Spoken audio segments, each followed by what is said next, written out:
আজকে যে ইনফরমেশনটা আপনাদের সাথে শেয়ার করব সেটা হচ্ছে বিআরটিএ, ডিএনপি অ্যান্ড ডিআরসি এরকম একটা অ্যাপ আছে প্লে স্টোরে। আপনারা যদি সার্চ করেন তাহলে পেয়ে যাবেন।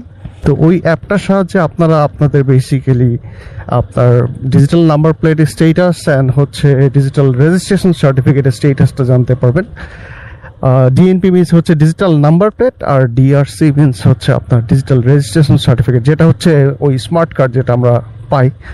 তো আমরা যারা নতুন বাইক কিনছি তাদের ক্ষেত্রে যেটা হয় ইউজুয়ালি যে বাইক কেনার পরে রেজিস্ট্রেশন করার পরে মানে আমাদের একটা কাগজের রিসিপ্ট ধরা দেয় এবং এই কাগজের রিসিপ্টটা আস্তে আস্তে লেখাটাকে উঠে যায় এবং ছিঁড়ে যায়।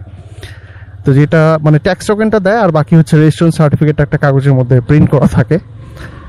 তো এই অ্যাপটার থ্রুতে আপনারা স্টেটাসগুলো জানতে পারবেন। যখন আপনি ডিজিটাল নাম্বার প্লেটের জন্য এসএমএস পাবেন, ফার্স্ট একটা এসএমএস পাবেন, সেই এসএমএসে আপনার বায়োমেট্রিক করতে বলবে। তখন আপনি যে ফিঙ্গার দিবেন, ছবি তুলবেন, তো কিছু পেপারস নিয়ে যেতে হয় সেখানে, লাইক আপনার রেজিস্ট্রেশন সার্টিফিকেটের কপি, তারপর ট্যাক্স টোকেনের কপি, আপনার ভোটার আইডি কার্ডের কপিগুলো নিয়ে তারপর হচ্ছে বায়োমেট্রিক দেওয়ার পরে আপনার নাম্বার প্লেটটা হচ্ছে সার্কেলে চলে আসে। যদি আপনি এই অ্যাপটা ইনস্টল করেন প্লে স্টোর থেকে, এরপর দেখবেন যে ওখানে আপনার ডিএনপি আছে যেটা ডিজিটাল নাম্বার প্লেট। ওই ডিএনপিতে আপনি ক্লিক করার পরে আপনার ঢাকা মেট্রো সিলেক্ট করতে বলবে, ঢাকা মেট্রো, তারপর হচ্ছে বাইক যদি হয় ঢাকা মেট্রো তাহলে সিলেক্ট করবেন, নিচে আরেকটা বক্স এবং ল হলে ল।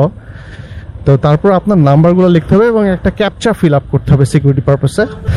তো ওই ক্যাপচা ফিল আপ করার পরে আপনাকে স্টেটাসটা দেখাবে যে এটা এখন কোন স্টেজে আছে। স্টেজ বলতে ওখানে বেশ কিছু স্টেপস আছে, যে আপনার যেই নাম্বার প্লেটটা বা আপনার যে রেজিস্ট্রেশন সার্টিফিকেটটা সেটা এখন প্রোডাকশনের কোন স্টেজে আছে। সেটা আপনি যদি বায়োমেট্রিক দিয়ে আসেন তখন হচ্ছে আপনার একটা স্টেজ আপডেট হবে। লাইক এখানে লাস্ট যেই স্টেজটা নাম্বার প্লেটের ক্ষেত্রে সেটা হচ্ছে ফিক্সেশন একটা স্টেজ। সেটা হচ্ছে আপনার যখন একবার ফিক্স করে ফেলবেন মানে আপনার বাইকের নাম্বার প্লেটটা, তখন এটা ফিক্সেশন হয়ে যাবে। আর যারা এরকম এখনও নাম্বার প্লেট ডেলিভারি পান নাই বা হচ্ছে ডিজিটাল রেজিস্ট্রেশন সার্টিফিকেট পান নাই, তারা এই অ্যাপটাতে দেখে আপনি তারপর হচ্ছে বিআরটিএতে যাবেন। আগে যদি এই অ্যাপে কোনো স্টেটাস না চেঞ্জ হয় তারপর তার আগে কিন্তু আপনার কোনো লাভ হবে না। আমি কিন্তু এরকম তার আগে গিয়েছিলাম, যা দেখি যে আমি ভাবছিলাম মনে অ্যাপে হয়তো ইনকারেক্ট ডাটা দেখাচ্ছে বা আপডেট হচ্ছে না, যেহেতু মাঝখানে দেশে অনেক ঝামেলা হয়েছিল। তারপর যেটা দেখলাম যে আসলে আমার ডিজিটাল নাম্বার প্লেটটা আসে নাই, মানে আমি অযথা কতগুলো সময় নষ্ট করে আসলাম। সো আপনাদেরকে বলছি আসলে আপনারা ওই অ্যাপে স্ট্যাটাস চেঞ্জ হলে তখনই যাবেন, এবং স্ট্যাটাসটা যখন আপনার সার্কেলে রিসিভ করবে, মানে এরকম একটা অপশন আছে received at circle, probably I am not sure, but দেখে নেবেন।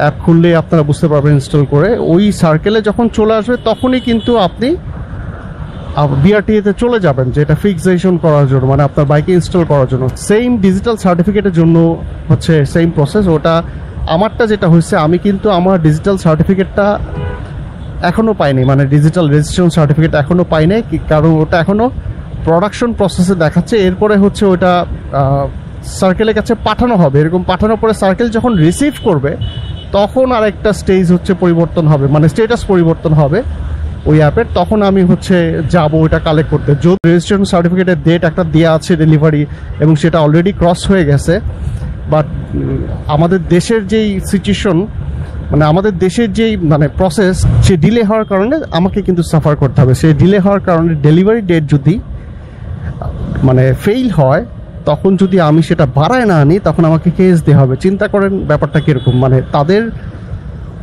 তাদের প্রসেসের কারণে, তাদের সিস্টেমের কারণে জিনিসটা ডিলে হয়েছে, অথচ কেস খাবো আমি। সেম গোষ্ঠী হচ্ছে নাম্বার প্লেটের জন্য, মানে যদি আপনার ডেলিভারি আসতে দেরি হয়, না আসে, তখন আপনাকে যদি ডেট না বাড়ায় আনেন তখন আপনাকে কেস দেওয়া হবে। মানে এরকম কেস তো আমাদের কেন দেওয়া হবে? আমরা তো হচ্ছে একটা এক্সপেক্টেড ডেলিভারি ডেট পাইছি। এক্সপেক্টেড মানে কি, ওটাই তো কনফার্ম, এক্সপেক্টেড বলা হয় নাই। তো ওই ডেলিভারি ডেটে তো আমাদেরকে এটা দিতেই হবে। এই জন্য কি যদি কেস খাইতেই হয় তাহলে আমরা কেন খাবো?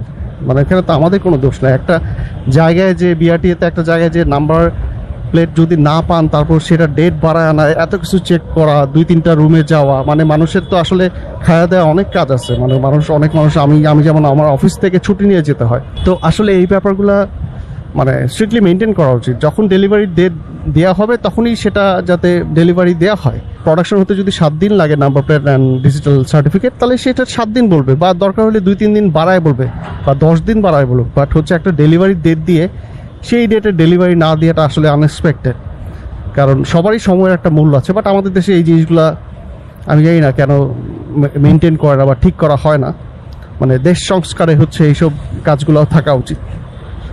আর অন্যান্য দেশে যখন আপনারা দেখবেন যে নাম্বার প্লেট বলেন আর রেজিস্ট্রেশন বলেন, ওটা হচ্ছে আমি যতটুকু শুনছিলাম আমার একজন পরিচিত কাছ থেকে 1-2 ঘন্টার মধ্যে পুরো হাতে কার্ড নিয়ে চলে আসে। যদি পাস করে তাহলে 1-2 ঘন্টার মধ্যে হাতে লাইসেন্সের কার্ড নিয়ে চলে আসবে, এরকম। মানে পরে আবার কার্ড, এটা আবার কি জিনিস। তো যাই হোক, আজকে এই বিষয়টা আপনাদের সাথে শেয়ার করলাম। আশা করছি আপনারা যারা নাম্বার প্লেট বা হচ্ছে ডিজিটাল রেজিস্ট্রেশন সার্টিফিকেট এখনো পাননি, তাদের জন্য আজকের ভিডিওটা একটা ইনফরমেটিভ ভিডিও হবে। আমি মোটামুটি অফিসের কাছে চলে আসছি। আশা করছি আমার ভিডিওগুলো আপনাদের ভালো লাগছে। Thank you so much for watching my videos.